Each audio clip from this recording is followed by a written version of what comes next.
Johnson has the final showdown between these gentlemen before they get locked in and ready to roll. In the blue corner, you have Padilla in the camo trunks, and in the red corner, you have Rosales in the black and red combat corner trunks.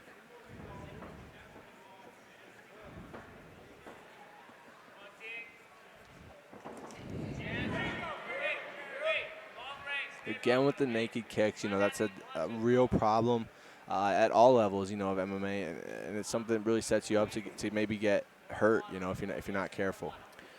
Yeah, talk about that for a second, Cody. It's that straight rear hand counter that's a real big risk for those naked kicks. Yeah, and a lot of times on these naked kicks, you're not throwing them to touch, right? A lot of times you're throwing your full power into it, so you're off balance. They take a while to wind up, and people see them coming. So they either step into them and throw that straight, like you said, and they can hurt you, or they step out the way and then counter back with a 3 or their lead hand. So either way, you're not in a good spot, right? If you're not throwing your hands before and you're throwing these big, heavy kicks. If you want to touch it, that's not as big a deal. But a lot of times you see them throwing power kicks like that right there. He just gets out the way of that lead hand, and he's just got to be careful throwing that, leaving your chin up in the air. Well said, well said. I could not put that analysis any better than you did right there. Cody, between these two grapplers, we're seeing a war on the feet right now. Yeah, a lot of times you'll see that, they have respect for each other's grappling. They probably know of each other. I knew all the high school wrestlers in my town, right, or around my state. So they know of each other. I'm sure they've grown up competing in the same sphere, in terms of wrestling. And so they both have respect for that. And they know a lot of times you'll see guys just strike that are both wrestlers. And a match you think might be a great grappling match turns into a striking affair. That was a strong 1-2 right there from Rosales. But we've seen the return from Padilla as well. Yeah, those leg kicks are landing. Those are going to be over time. Those are going to do a lot of damage. Rosales snuck in a body kick a couple of seconds ago, too, as well. That was, I think it was a nice change to mix something else in there. Both these guys are, both these guys are doing a really good job of throwing more than one. A lot of times amateurs have a hard time of committing to throwing more than one. They don't want to get hit, so they're in, they're out, they're in, they're out. Both these guys are doing a good job of mixing it up and throwing more than one. And strong inside leg kick right there from Padilla. Yeah, for sure. Came with the hook right over the top that Rosales was able to just slip out of the way of.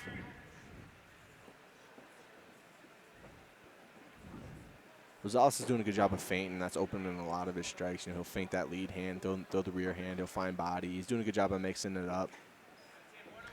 These amateurs just seem to keep on getting better and better, especially for a debut guy.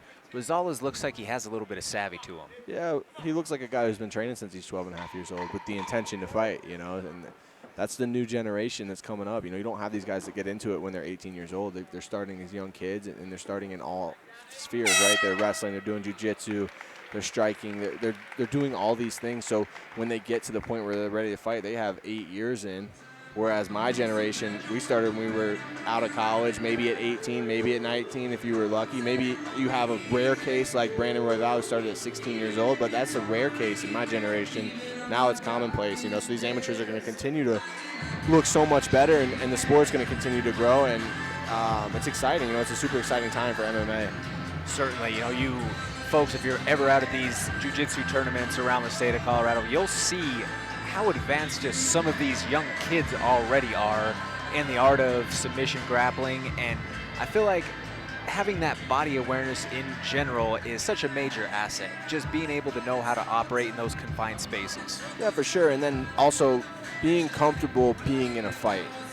That's something that's overlooked, I think, oftentimes, especially even for fighters, for amateur fighters who've never fought before. It's not a comfortable feeling being in a fight with another person that wants to hurt you, So you have to really make yourself comfortable there, and it takes a while. But these guys have been putting themselves in sparring, putting themselves in violent situations since they were 12, 13 years old. So when it comes to fight night, they're ready. They feel more comfortable than maybe someone who's never done that. And that's, like I said, that's this generation. Definitely. Good leg kick there. Good leg kick by Rosales, but a stiff couple of jabs followed by a 2 from Jerod Padilla. Another inside leg kick from Padilla. Switch kick blocked by Rosales. Starting to see a well on the lead leg of Padilla.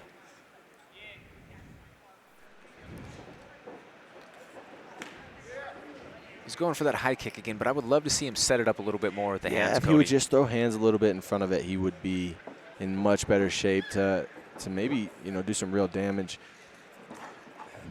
He attacks that lower leg. You see a stance switch. He's back to orthodox. Keep an eye on that leg. He keeps landing that leg kick. That could pay dividends moving forward. The footwork of Rosales, I'm impressed with for a kid in his debut. Yeah, he doesn't stop moving, and that's tough. Padilla's trying to track, and that's hard to do. He's throwing these big shots. He's just missing because Rosales is doing a good job of being in and out. Right there, he threw a naked kick and 8 straight, like we've been talking about. That's a problem. That's something he's going to have to go back and work on at the gym, but that's what these fights are for. You got to figure out what's going on and what I need to work on. Great job from Padilla to recognize that, though. Yeah, for sure.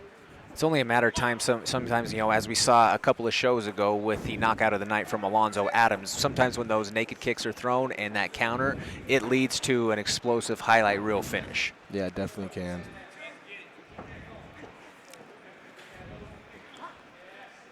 Another heavy leg kick. Ryan Schultz calling for combinations from his fighter.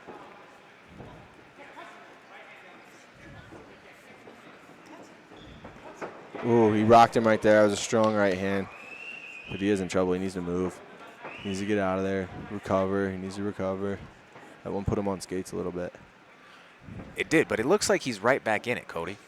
Yeah. Either that or he's got a strong poker face. He's got a good poker face. I've been there before. You don't recover right away. Ooh, he returns with a strong right hand right there himself. We've got ourselves a fight here, ladies and gentlemen. We're seeing some stances being switched back and forth from Padilla. Now, is that natural or is that because of the calf kicks that are taking place? I'm trying to figure out. He doesn't seem to be throwing when he switches his stance, so it makes me think it's the leg. I know he's not comfortable. Oh, there he goes. He does throw. Strong 3-punch combination from Jerod Padilla right there. His coaches are asking for him to follow up on that when he finds success. I would like to see him cut Rosales off on the cage. He's doing a good job putting Rosales' back on the cage, but he's not doing anything with it, right? Like now his back's getting turned. He needs to control the cage where he's at. He needs to see right here. It was a great dig to the body. A high kick sneaks right up there from the left side from Jerod Padilla.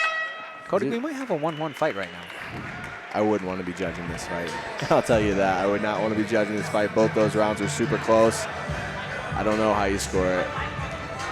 Very tight round, but what can you ask for more as far as the entertainment value goes? Right down to the wire with these. It's a great fight. I'm super impressed by both these guys. Super young in their career, but they don't look it. They look like they've been in there a while. They both have good fight IQ. They both are mixing up their combinations well. They're both throwing power. And, I'm surprised we haven't seen any wrestling out of Rosales especially. He does have that blue belt in BJJ. He's got a wrestling background since he was 10 years old. I'm surprised we haven't seen any wrestling yet, to be honest.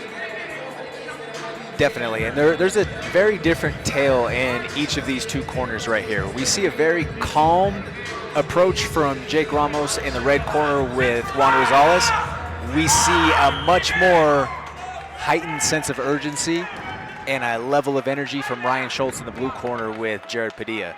Jerod Padilla let out a scream before the round. You wonder if that's going to play into how he comes out here. Does he have a head full of steam or does he stay calculated? Yeah, it's one of those things like you just got to know your fighter. Some fighters need that. Some fighters need a kind of a kick in the butt to get going, and some don't. Some need the opposite. Some need to stay calm. And Padilla seems to be responding, Cody. He's biting down and he's throwing hard punches moving forward. I think he got the message that he might need a finish to win this fight. Yeah, and I love to see that when coaches, it's close. It could be 1-1, who knows? But I like when coaches go with worst case. Yeah, you need to go finish him because you don't want to be the kid who just goes out, ekes out one round, and then loses. High kick snuck right up there from Rosales. And in fairness, it could be 2-0 Rosales. It could be. At worst, it's 1-1, but you still, as a coach, I feel like you want to put that urgency in somebody's head, correct? Yeah, for sure. You want your fighter going out trying to finish, especially when you don't know. You don't want to leave it to the judges ever. And it seems to be that he's able to, he has the height and the length advantage. When he walks forward, he finds success. Oh, there we see a shot. I would like to see him keep him on the cage there. These guys are circling each other in the middle of the cage.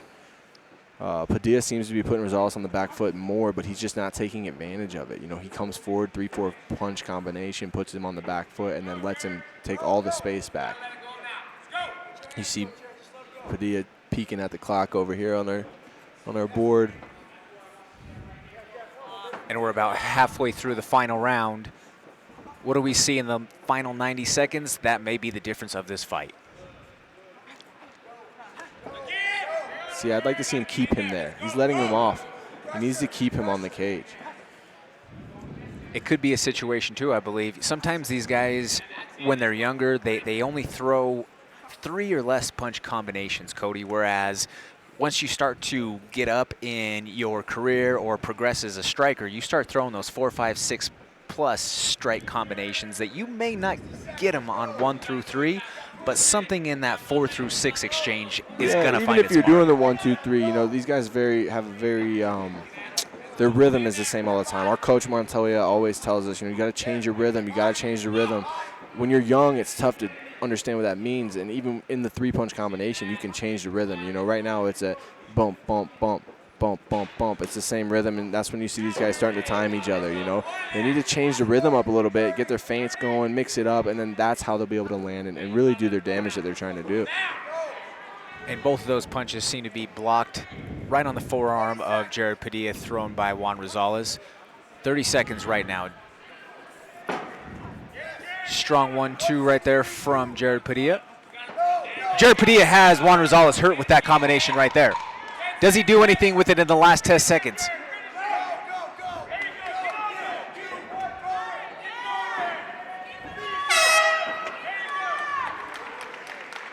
And a hard-fought battle right there. At the close of the fight, it's worth noting that the corner of Jerod Padilla was calling for that too.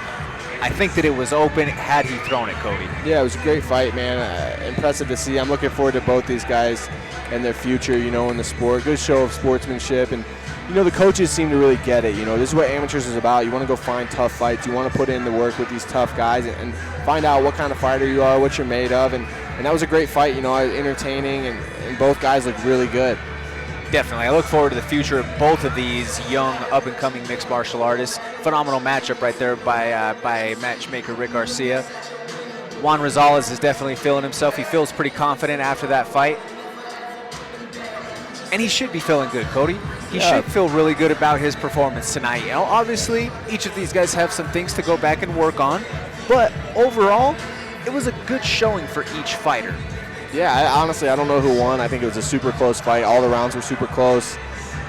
It was great, man. That's what you like to see in the amateurs, man. You like to see guys that go out there and put on a show, and you know, and they did. They both left it all out there, and they can both be happy and walk away with their head held high after a performance like that. Definitely, and ultimately, at the end of the day, at this elimination level, it is about the skill building. It is about building up your repertoire and an arsenal to be able to help prepare you for a professional career down the way. Yeah, for sure.